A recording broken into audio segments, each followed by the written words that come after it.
Refer to your engine's owner's manual for the correct procedures and details on how to set up your engine for storage for the winter. First thing to drain, this is the catalyzed exhaust manifolds, and down here on the bottom of the manifold there's a hose, and it goes around, which we'll get a little bit better view of it here in just a second, and couples up right here to the manifold on the other side. So we're going to drain that. We're now going to drain the hoses that we just looked at coming from the exhaust manifolds. We've got this cover removed here to access the front part of the transmission and engine here, and this is the hose right here.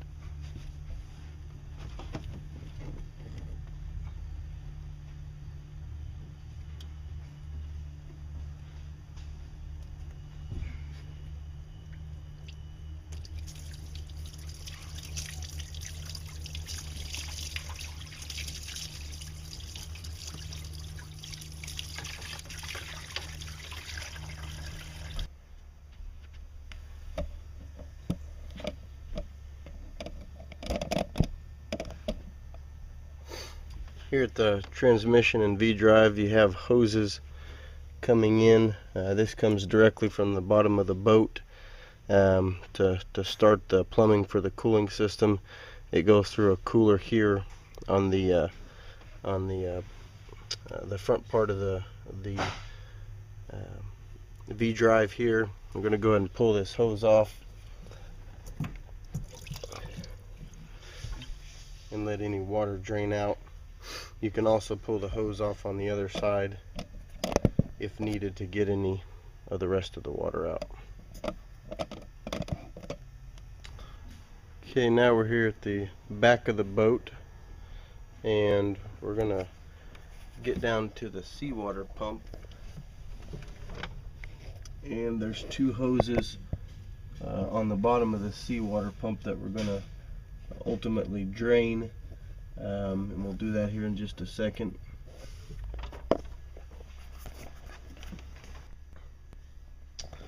Okay, the first hose we're going to drain off of the seawater pump. If you can see here, that's the seawater pump back there. You can follow the outlet hose down as it comes around, comes up to this oil cooler.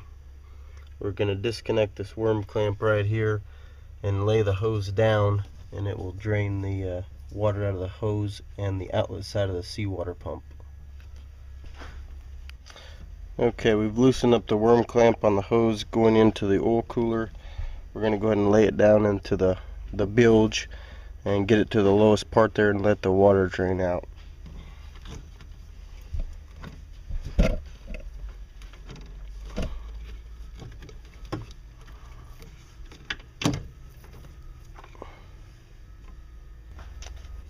Now we're going to drain the hose on the other side of the seawater pump. That's the seawater pump right there. The hose coming out of it. Lay it down, and it's pretty well drained due to the hose actually goes back to the transmission cooler that we already drained, so it's pretty well empty.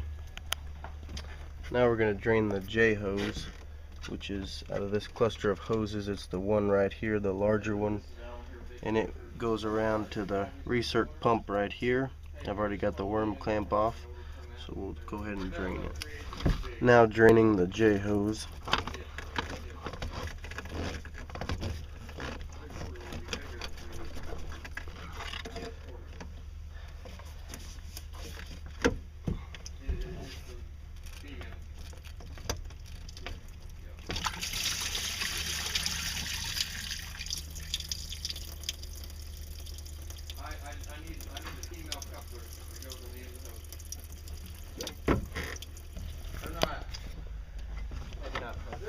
Now we're gonna drain the block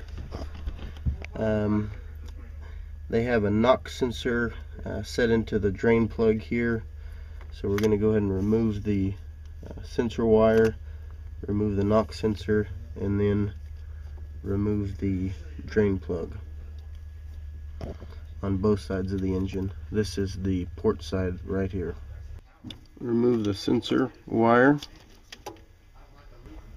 and finally remove the plug.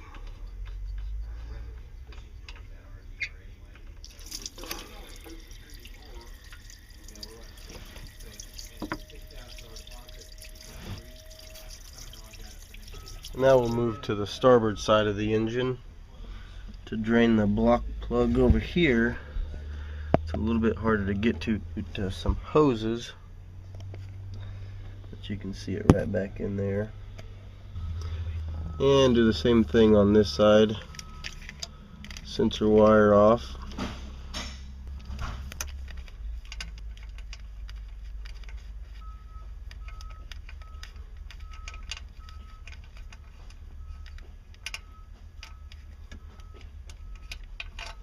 Knock sensor removed. And last, remove the drain plug.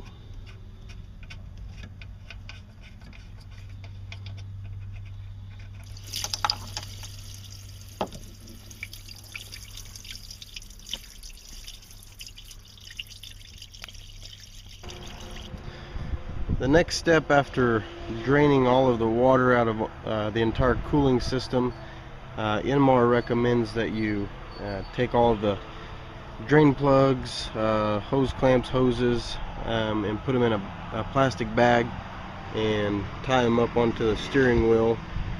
For this engine here, we're going to go ahead and put everything back together, all the plugs, the hose clamps, hoses, everything we disconnected, and we're going to run it on propylene glycol antifreeze, which we'll show you here in just a second. We use -50 antifreeze, the RV type antifreeze, the pink stuff that's environmentally friendly. And we've got it in our tank here with the hose connected all the way up to the bottom of the boat where the water inlet is for the engine.